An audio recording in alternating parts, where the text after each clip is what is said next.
kusoo dhawaada caawiya caalamka qodobada wararkeena ugu waaweynna waxa ay kala yihiin ra'iisul wasaaraha Itoobiya Abiy Ahmed ayaa ku guuleystay abaalmarinta nabadda ee Nobel Peace Prize-ka sidii uu soo afjaray colaadda 20 jirsade ee Eritrea warbixin dheeraad ah iyo falanqeyn ayaanu idinkaga haynaa warar kale caawana waxaa ka mid ah ciidanka Turkiga ayaa weerar dheeraad ah ka fuliyay Suuriya 10,000 oo rayid ah ayaa naftooda la cararay kooxu dhaqdhaqaaqda arrimaha deegaanka ayaa soo jiidatay warbaahinta caalamka warbixin ayaanu idinkaga haynaa kooxdan lagu magacaabo jabhadda dabargo'a deegaanka toddobaadkii tiknoolajiyadana waxaanu idinkugu haynaa cirbixiyeena tallaabo u jira in ay hilib hawada sare ku samaystaan iyo qodobo kale kala soco BBC News Somali Television raadiyaha online-ka iyo baraha bulshada halkani waa London caawa iyo caalamka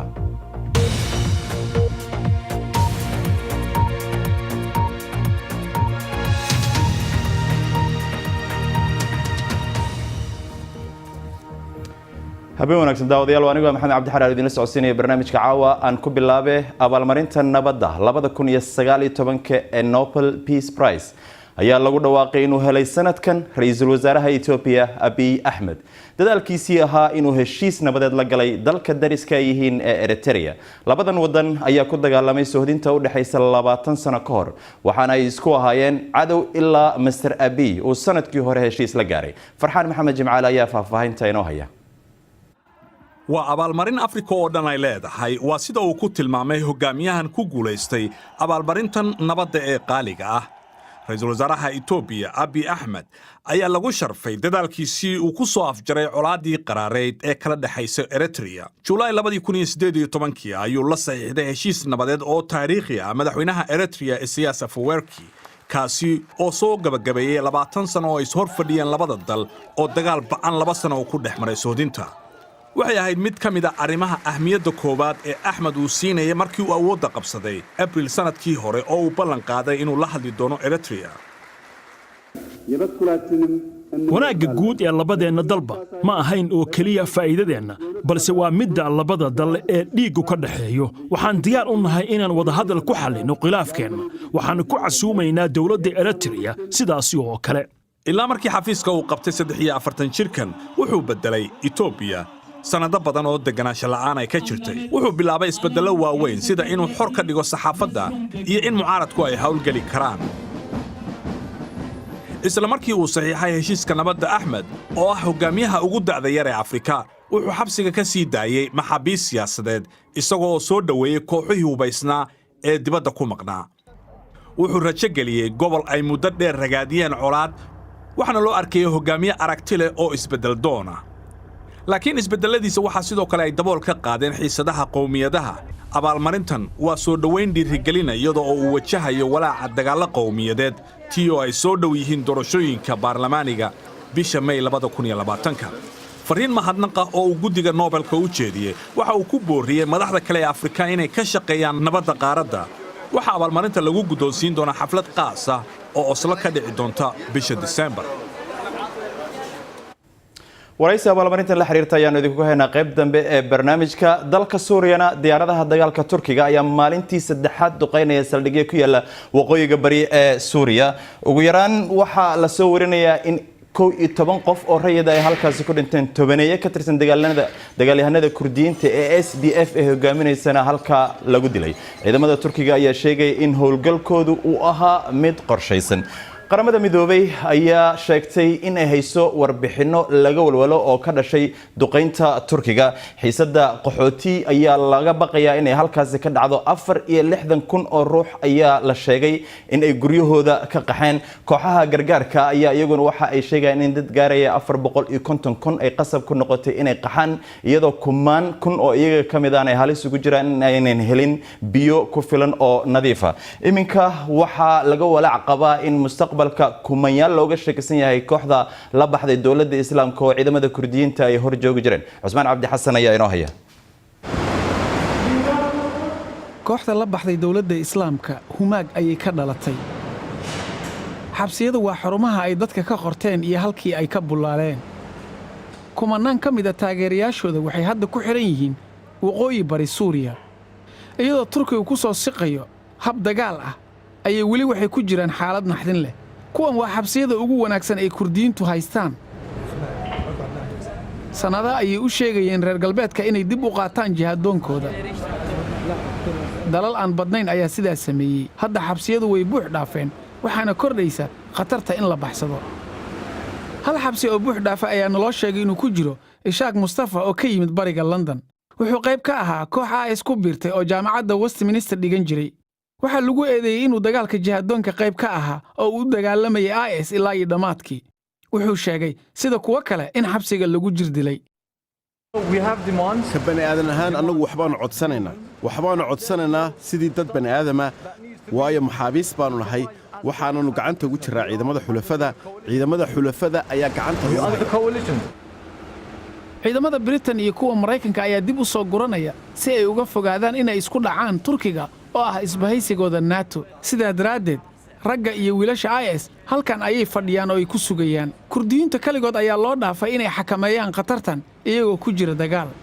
xabsiyada hadda waxay ka digayaan inaysan haysan ilaalo ku filan.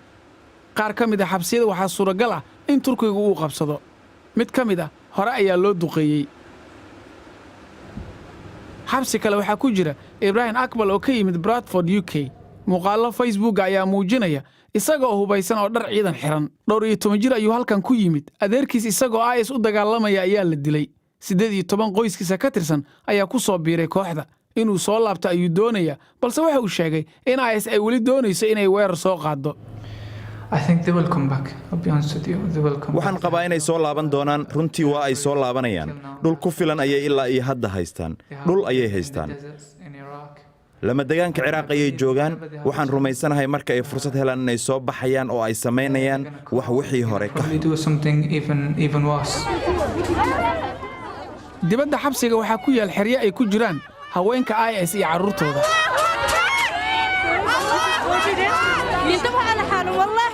halkani waa Lahool. ilaalo dheeri ayaa loo diray toddobaadkan kadib markii tiro haweenaha ay baxsadeen.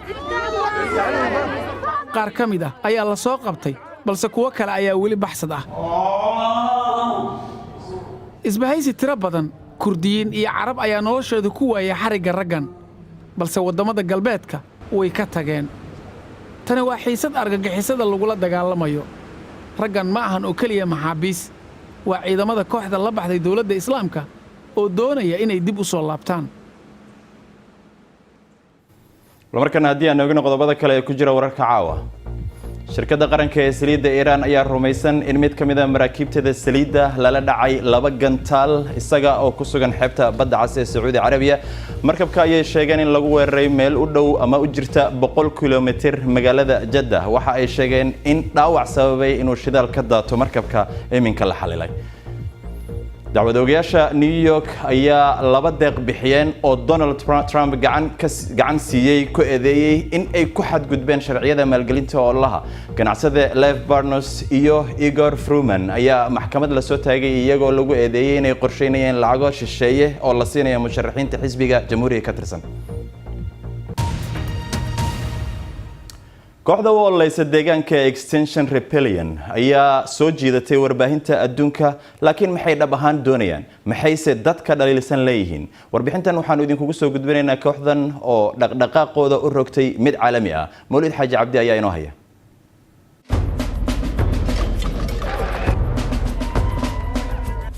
yay yihiin jabhadda deegaanka.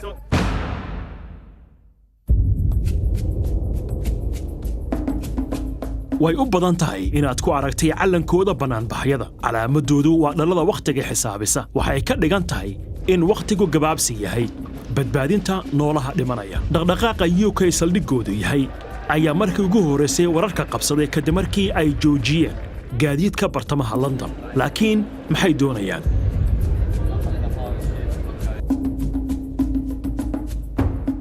waxay doonayaan in dawladaha adduunku ay ku dhawaaqaan xaalad degdeg ah oo cimilada iyo deegaanka ku aadan.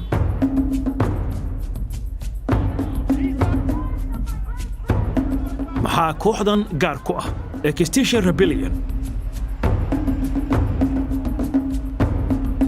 waxay u adeegsadaan in la xiro farsamo ahaan.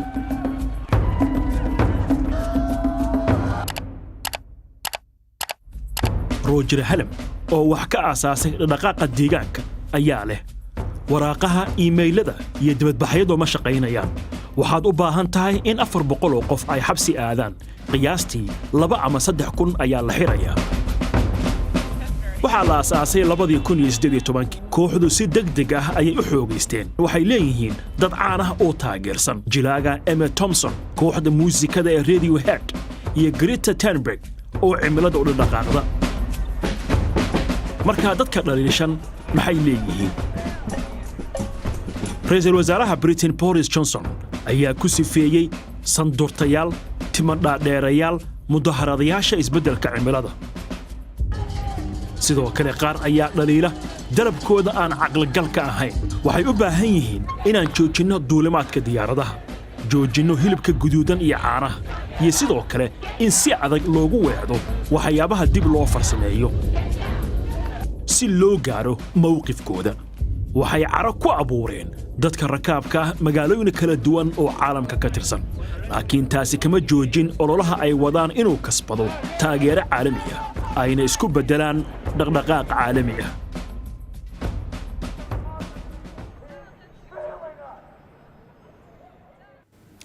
mar walba waxaad nagala socon kartaan BBC Somali Facebook fadlan raadi BBC News Somali halkaas oo aad ka heli doonto muuqaalo falanqeyn dheeraad iyo wararka ugu waaweyn si aad u hesho wararkii ugu dambeeyay Soomaaliya caalamka nagala soco BBC Somali Twitter iyo Instagram wali waxa inoo socdo aad qayb dambe barnaamijka ku daawan doontaan waxa la yareynayaa oo dib loo isticmaalayaa qashinka ka dhasha duulimaadyada diyaaradaha ganacsiga mashruuc cusub ayaa soo bandhigay hab dib loogu isticmaali karo qashinka diyaaradaha qadar nashaha dabadeed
wali waxaad daawanaysaan caawiya caalamka waaniga maxamed cabdi xaraare balaadin xasuusiyo qodobada caawa wararkeena ugu waaweyn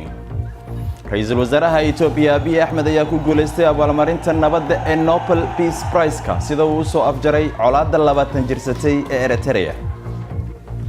ciidanka Turkiga ayaa weerar dheeraad ah ka fuliyay Suuriya 10,000 oo rayid ah ayaa naftooda la cararay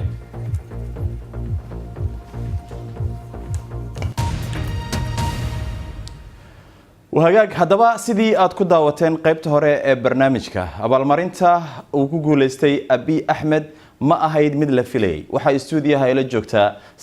Shamis Ismaaciil Xuseen oo ka faallooda arrimaha siyaasadda gobolka Shamis ku soo dhawo BBC Somali TV waad mahadsantahay Abiy Ahmed abaalmarintan ma ahayd mid la filay waa mid aad u suura gali karta because talaabooyin aad u wanaagsan buu qaaday geesinimaana ku jirta qof madax ah inuu ka dhawaajiyo inuu nabad doonayo hadii jeer Afrikadu waxay u badan tahay inay hanjabaan madaxdu laakiin isagu wuxuu bilaabay inuu yiraahdo waxa afka qalaad lagu yiraahdo soft power oo hard power kii uu hoos u yara dhigo marka de waa arrin abaalkeeda leh waxa saweeye marka la eego dunta ama nuxurka wax nabad hoogeeska Afrika guud ahaan gaar ahaan Itoobiya ka suuroobay ma jiraan ka shakhsi sidaad ogtahay isagu laakiin wuxuu u bareeray wax oo madaxweyne ra'iisul wasaarayaal isaga ka horeeyay u bareeri waayeen markii uu kursiga yimid hore wuxuu ku yiri Eritrea waanu la heshiinaynaa khilaafaadka gudahana waanu tirtiraynaa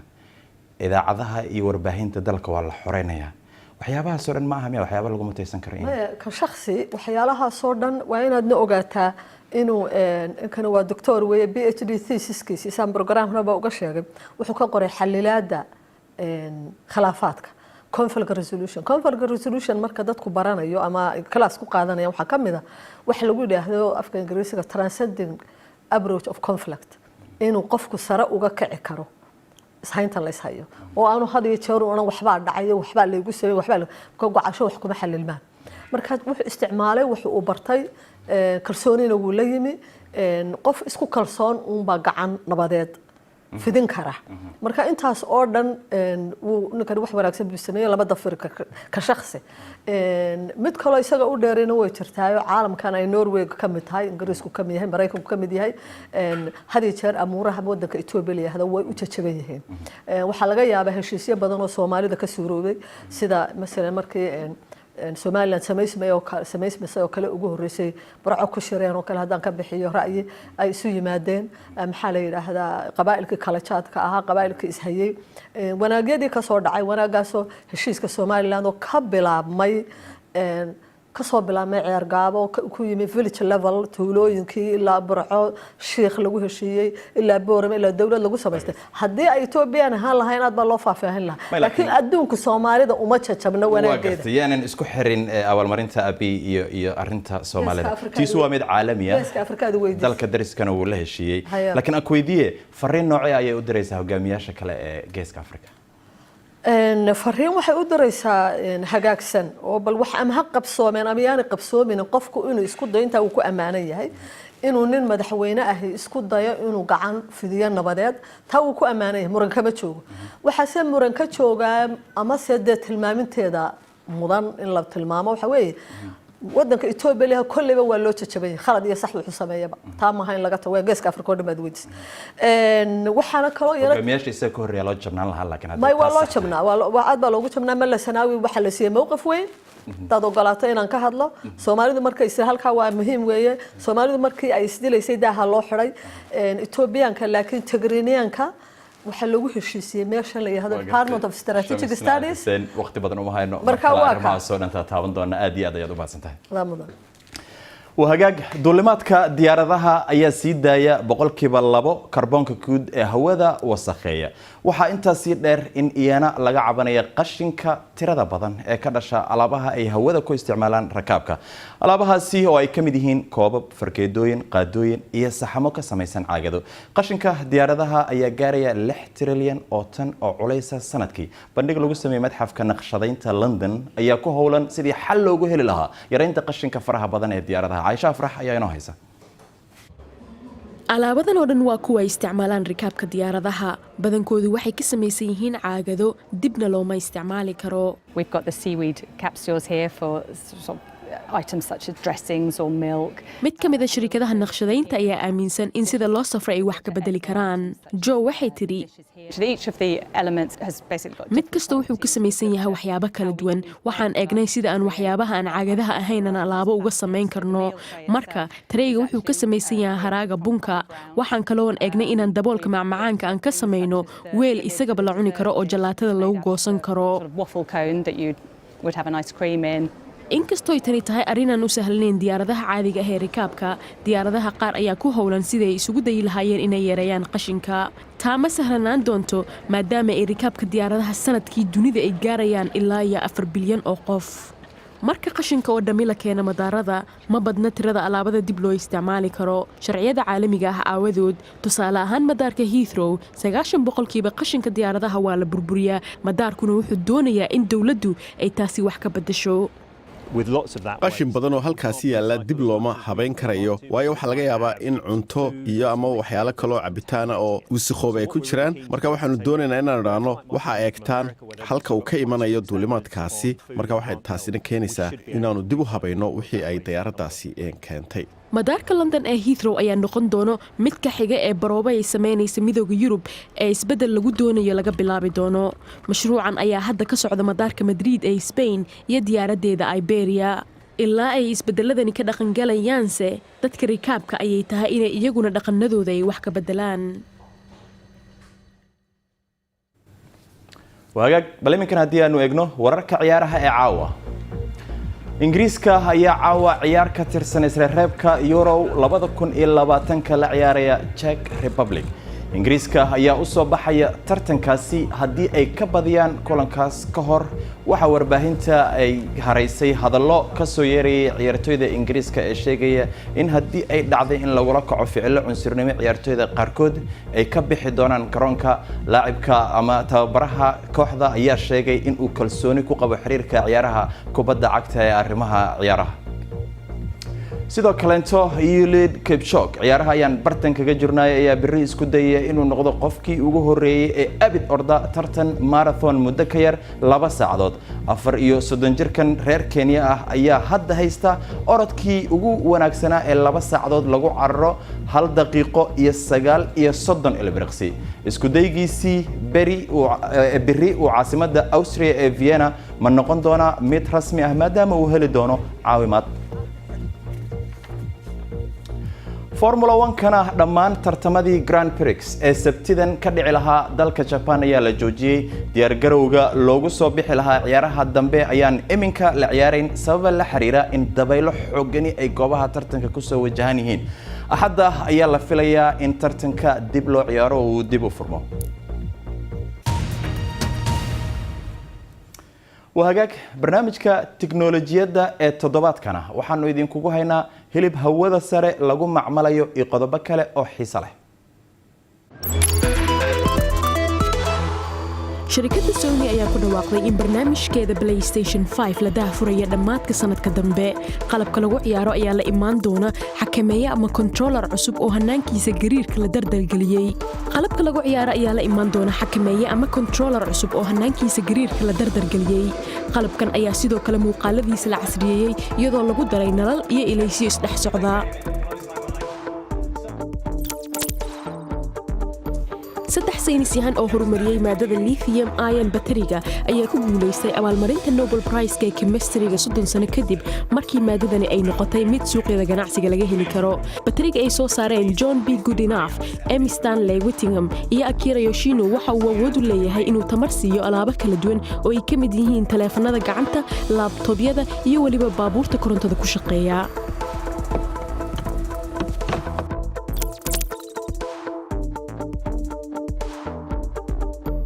magaalo macmal ayaa culumada cilmi nafsiga Mareykanka ka caawinaysa inay fahmaan sida maskaxda bani'aadamka u turjunto hareeraheeda. tijaabooyin loogu magac daray Neuroville ayaa muujinaya in marka hal qayb oo maskaxda kamid ah ay meel aqoonsato, qayb kale oo maskaxda kamid ah ayaa meeshaas sawirata. waxay sheeganayaan in natiijooyinkoodu ay gacan ka geysan karaan in la hormariyo teknoolajiyadda gawaarida iswada.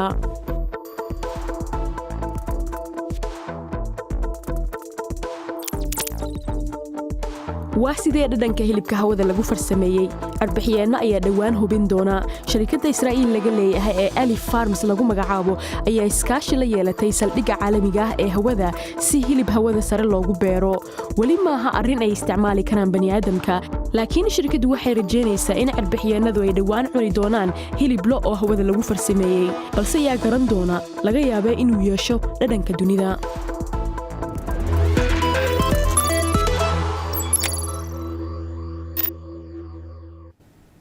laga yaabo inuu hilibkaasi yeesho dhadhanka dunida, laakiin aniga maaha qofka ugu horeeya ee baroobeyn doona. ugu dambeyntiina waxaan idin hayaa bandhig ilayska taariikhiga ah ee caasimadda Jamhuuriyadda Czech Republic.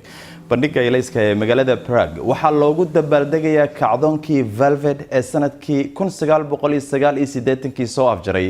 maamulkii shuuciyadda ee wadanka. qalab iftiimaya iyo muuqaalo si gaar ah loo farsameeyay ayaa lagu soo bandhigay xuska sanad guuradii 30aad ee ka soo wareegatay. dad nus milyan gaaraya ayaa la filayaa inay halkaa booqdaan 4 maalin ee uu bandhigu socdo. xusno wararka ugu dambeeyay ee BBC Somali waxaad ka heli kartaan bbc.com/somali.